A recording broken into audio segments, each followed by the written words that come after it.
जीवन सेतबेले ठीक से चली थाए जेबे आपण लोक कौन कहे चिंता नक ठीक मार्ग में चली था। Hariom friends, Odia online channel आपको स्वागत। आज भिडियो आसुन जाना कि वृष राशि आसुवा राहु और केतुंकर चलन आपन जीवन में कौन सब नुआ परिवर्तन आणिक आसुच्छी, क्यों क्षेत्र प्रति आपको सावधान रहा पड़ो और कौन से खुशी आसीज आप जीवन में जहाँ आप चिंता भी करेंगे। देखो वृष राशि 18 मई 2025 ठारू राहु और केतुंकर जो चलन हेब चतुर्थ भाव को आपन आसीजे केतु और दशम भाव को आसीजे राहु। राहु आपन को कौन फलाफल प्रदान करेंगे और केतुंक प्रभाव कौन रहा। तो आसतु विस्तृत भाव में जाना। देखो आपण कुंडली में राहु और केतुंकर जो परिवर्तन होकर चतुर्थ भाव और दशम भाव में परिवर्तन घटुअछि। तो चतुर्थ भाव जहाँकि बहुत ही गुरुत्वपूर्ण अंश अटे आपण कुंडलीर, यह आपंकर सुख भाव कहुए, मातृभाव कहुए। सेहीपरि दशम भाव आप जीवन बहुत ही गुरुत्वपूर्ण अंश अटे, कारण यह कर्म भाव व्यवसाय आपण कौन करेंगे, आपण लाइफ रे आपणकर कर्मक्षेत्र किपर रही विषय को नहीं दशम भाव को देखा जाए। तो जेबे आपणकर दशम भाव को राहु आसीजे आपण जाणिनियंतु कि राहु चतुर्थ देइथांती। आपणकर जो चतुर गुण रही थाए, आपण भीतर जो बुद्धि रही थाए, आपण जो कार्य को अति शीघ्र करिपारंती, सेहीपरि जो बुद्धि आपंठ रही थाए ताहा सब राहु प्रभाव कारण राहु आपको प्रत्येक क्षेत्र में आपंठ शक्ति राहु दे था। तो आप दशम भाव को राहु आसुच्चन जहाँकि आपंकर कर्म भाव, पेशा और व्यवसाय भाव। आपण दशम भाव आपंकर कर्म और जीविका को नहीं देखा जाए कि आप जन्मकुंडली यही भाव आपण क्यों काम कर, क्यों आप चाकरी करेंगे, आप क्यों चाकरी करेंगे, आपण क्यों व्यवसाय उपयुक्त हम ताहा दर्शाई थाए दशम भाव।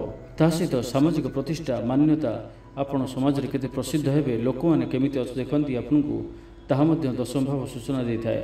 ता सहित बड़ पदपदवी अधिकार नेतृत्व नेबार क्षमता एपर किछि जदि आपनकर देखिबार थाए तो राहुंक सहित देखा जाए थाए कि चतुर्थ भाव में राहुंकर प्रभाव कौन रहुअछि।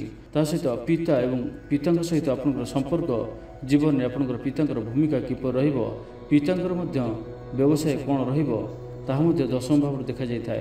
पितांक सहित आपनकर संपर्क किपर रहिबो ताहा मध्य दशम भाव देखा जाए थाए। आपनकर नेतृत्व नबार क्षमता किपर रहिबो, आपण कौन कौन दायित्व नेले आपन ठीक रहिबो, आपण कोनोसी दायित्व किपर भाव नियंती ताहा मध्य दशम भाव देखा जाए थाए। तो दशम भाव के आपन आसुचंती राहु, तो खुशी हो जातु। आपन को आसंबित कला बेली सफलता प्राप्त हेबो। विदेश काम आपको अधिक अधिक लाभ देखा मिले। आपन चतुर कौशल विद्या आपन को ठारे अधिक देखा देव, कारण राहु चतुर्थ प्रदान करथांती। देखो राहु होउचंती मस्तक एवं केतु होउचंती शरीर। जेबे से असुरंकर शिर छेदन कराइतिला राहु होइतिले मस्तकटी एवं केतु होइतिले शरीरटी माने मुंड ठार तल अंशटी। तो राहुंकर प्रभाव सदारण आपनकर बुद्धि उपर पकाई थाए प्रभाव। आपन ठारे अधिक चतुरता देखा देव, आपण बहुत चतुर रहिबे, कारण राहु एते चतुर थिले जे अमृत पान कले किंतु देवता माने जानि पारले नाही। तो राहु को विशेष रूपे आपण कामटी को किपरि भाव करूछंती, स्मार्ट वर्क किछ करछन ना नाही। देखंतु प्रत्येक व्यक्ति तो काम करथांती। गोटे गोटे व्यक्ति गोटे काम को जदि घंटाटे लगौथिबे, आ गोटे गोटे व्यक्ति सही काम को अध घंटे सारी दियंती, ताकि स्मार्ट वर्क कहा जाए। किछि बुद्धि खर्च करी जो माने काम करंती अति सहज रे काम कर पारंती। तो राहुंकर प्रभाव कारण आपण राहु जेहेतु आपंकर दशम भाव को आसुचन, तो आपण बुद्धि रे प्रखरता देखा देव। आपण जो भी काम हाथ देवे ताकू सहज संपादन करेंगे। आपन प्रति क्षेत्र में आपन सफलता ही सफलता देखा देव। आपण जो भी कर्म करूँ ना कहीं जीविका आपंकर जहाँ भी था ना कहीं से आपन स्मार्ट वर्क देखेबे, अर्थ आपन किसी अतिरिक्त ऊर्जा नहीं काम करेंगे। आपन एपरि किसी काम यही समय आगू करेंगे, आपन को समाज में मान प्रतिष्ठा प्राप्त हो, मान्यता प्राप्त हो।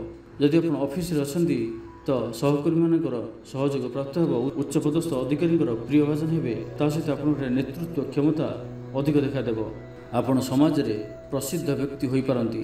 राहुंकर शुभ दृष्टि जो राशि मान पड़ी थाए से ही राशि माने बहुत उन्नत श्रेणी होता। राहुंकर कारण आपण बुद्धि प्रखरता आसब, कारण दशम भाव में जहाँ जहाँ भी दशम भाव को देखा जाए से सब क्षेत्र को नहीं आपन को अधिक चिंता करने दरकार नहीं। आपन को भल रिजल्ट देखा मिल, एपर किछि कौशल आपन प्राप्त हो, एपर किछि विद्या आपन प्राप्त हो, जहाद्वारा आप अतिरिक्त इनकम सोर्स आप पाइबे। अर्थात आप जो भी कर्म था कहीं किसी साइड इनकम आप करेंगे, धन आपन को पाखक आसब, कारण आपन जेबे भल कर्म करेंगे भल से कौन भी कम करेंगे तो धन आगमन में कौन समस्या रही। से क्षेत्रटी मध्य आपण भल रहिबो।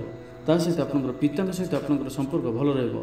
पिताଙ୍କ तरफरु पितामाताଙ୍କର आशीर्वाद आपनक उपर रहिबो। ता सहित पिताଙ୍କର मध्य व्यवसाय आपनक राशि रे आपनक दशम भाव रे राहु आछुछन्ति, किंतु आपनकर पिताଙ୍କର मध्य देखिबे व्यवसाय उन्नति हेबो। यह मध्य देखा जाए कारण आपनकर दशम भाव में आपण पितांकर व्यवसाय को भी देखा जाए।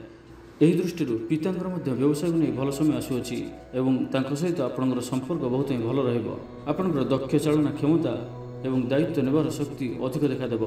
तो राहुंकर दशम भाव को आसीबा आपनकर जीवन को अधिक चमकाइबार अछि। आपनकर बुद्धि तीक्ष्ण हेबो। आपण प्रत्येक क्षेत्र में आपण भल से काम करेंगे। आपण आगु को बहुत क्षेत्र ही लाभ देखा पाइबे।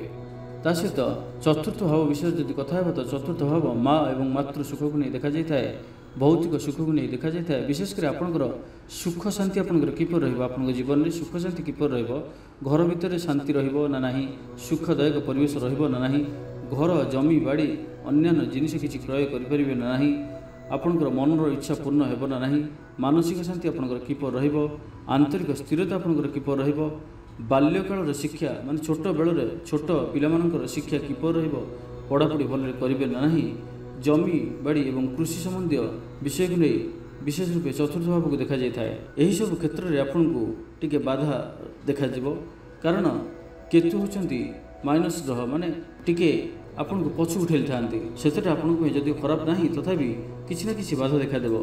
सहित आपनकर पिता सहित तो भल संपर्क रहिबो, किंतु माँ सहित टिके खेटपेट हो पारे। सेमानठारु माँ सहित आपन को मिलुथिबा भल पाइबा टिके उणा हो पारे। ता सहित भौतिक सुख जहाँकि आपन किछि नुआ नुआ जिनिस नुआ नुआ भेराइटर जिनिस घर को किणिक आणुथिले सेथरे किछि बाधा आसीबो एवं घर रे जो परिवेश मध्य घर परिवेश मध्य जो शांति श्रृंखला रहिबा कथा सेथरे मध्य किछिटा व्याघात सृष्टि हेबो एवं किछिटा माहौल गरमागरम रही पारे एवं किछिटा क्षेत्र में घर व्यक्ति माने आपन को पछु ठेलिबे। आपन जो भी कार्य आगु को चिंता करथिबे से काम रे आपन घर लोक माने आपन को भिड़ी पारंती माने नहीं ये काम करो नहीं एही लाइन में जांतु नहीं एही टाइप रो किछि आपन घर लोकंठर आपन को सुनिया को मिलिबो। आपन मानसिक शांति रे टिके स्थिरता रहिबो नाही। तो यही सब क्षेत्र प्रति आपन ध्यान दियंतु। ता सहित आंतरिक स्थिरता मध्य आपनकर टिके हलचल हेबार अछि। तो आपन विशेष रूपे योग व्यायाम आश्रय नियंतु। ता सहित किछि प्राणायाम अभ्यास करंतु, निजको शांत रखिया चेष्टा करंतु, निजर वाक्य उपर ध्यान रखंतु। कारण केतुकर मस्तक न थाए से जहाँ भी करते मस्तक विहीन अर्थात आपन यही सब क्षेत्र में आपन जहाँ भी किसी काम करेंगे मुंड खर्च न करी आपन काम करेंगे ता अर्थ जहाँ फल आपन जानी पारथिबे। तो यही कथा प्रति आपन ध्यान दियंतु। किंतु जेहेतु आपन दशम गृह राहु आपन बहुत भल शुभ प्रभाव देउचंती सेतेटा आपन को समस्या आपन रहिबो नाही। किंतु जहाँ भी किसी छोटिया मोटिया समस्या देखा जाए आम जो भिडियोटा शेष उपाय कहीछु ताहा जदि आपन करंती तो सही सब समस्या मान दूर हो। यही कथा प्रति आपन ध्यान दियंतु। छोट पिलामानकर पढ़ापढ़ी टिके बाधा आसीपारे सेमानकर आपन स्कूल रे जदि पढ़ुचंती स्कूल परिवर्तन आपन करि पारंती। जे माने घर परिवर्तन करिया चिंता करछंती परिवर्तन मध्य होई पारे। घर भड़ा नहीं जदि रहिचंती मध्य घर परिवर्तन आपन होई पारे।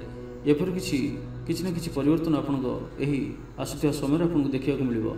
जो मैंने जमीबाड़ी कार्य अच्छी से किसी क्षति सहवाक पड़ो से व्यापार आग भाया हेब ना। यही कथा को आप ध्यान दिंतु। ता सहित आपंकर प्रत्येक सुखरे आपड़ जो क्षेत्र में किसी ना कि सुख कारण सुखर क्षेत्रटी चतुर्थ भाव को देखा जाए कि आप सुखी किपर रे। तो जेहेतु सेठी केतु विराजमान कर तो आपण विशेष रूपे आपंकर सुखरे किसी ना कि बाधा आसो धन तो आसो बहुत दृष्टि आप सम्मानित हेबे किंतु अंतर भितर टे सुखरे आप कम पाइबे। भौतिक सुख आपंकर विशेष रूपे बाधा प्राप्त हे। भौतिक सुख भौतिक सुख कम रही कथा प्रति आप ध्यान दिंतु। तेज जाना किसी एपरी उपाय जहाँ करने द्वारा आपंकर जहाँ भी किसी समस्या रोचे तार आप समाधान करेंगे। देखु राहुंकर उपाय आप प्रत्येक दिन कुकुर को किसी न किसी खाद्य खाइबा दिंतु। ता सहित दुर्गा माँ पूजा अर्चना करूँ, दुर्गा सप्तशती पाठ करूँ एवं केतुंकर उपाय विशेष रूप आप केतुंकर उपाय निहाती करने आवश्यक। कारण आपंकर चतुर्थ गृह केतु रोचन जहाँकि आपको प्रत्येक क्षेत्र में आपंकर सुखर क्षेत्र में किसी न किसी क्षेत्र में आपको किसी न किसी बाधा देउछन। तो आपन गोटे काम करंतु कि विशेषकर बुधवार दिन काली गाई को चारा सबुज चारा खाइबा दिंतु एवं कौन ना कौन धार्मिक कार्य धार्मिक अनुष्ठान किसी न किसी सेवा दिंतु। मंदिर में किसी न किसी सेवा दिंतु। आपको जिते भी समय रोचे धार्मिक कार्य प्रति धर्म प्रति आकर्षित रुहतु तो आपंकर किसी भी समस्या रहा। तो आपको जब भी किसी समय मिलूँ कौन मंदिर कि कौन मठ कि कौन भी धार्मिक अनुष्ठान में आप निजर किसी न किसी सेवा दिंतु। एपरी करने द्वारा आप केतुंकर प्रतिकार करेंगे। तो यह भिडियो किपर लगे जब भल लगी था तो कमेंट बॉक्स रे जय माँ दुर्गा कि माँ बोली लिखि दिंतु और भिडियोटी को लाइक करने सहित अन्य सह अधिक शेयर करूँ। और जो मैंने चैनल सब्सक्राइब करना सब्सक्राइब करने सहित पाखे बेल आइकन प्रेस करूँ जहाँफल आम जो वीडियो अपलोड करूँ तो आप सर्वप्रथम पाइपर। धन्यवाद।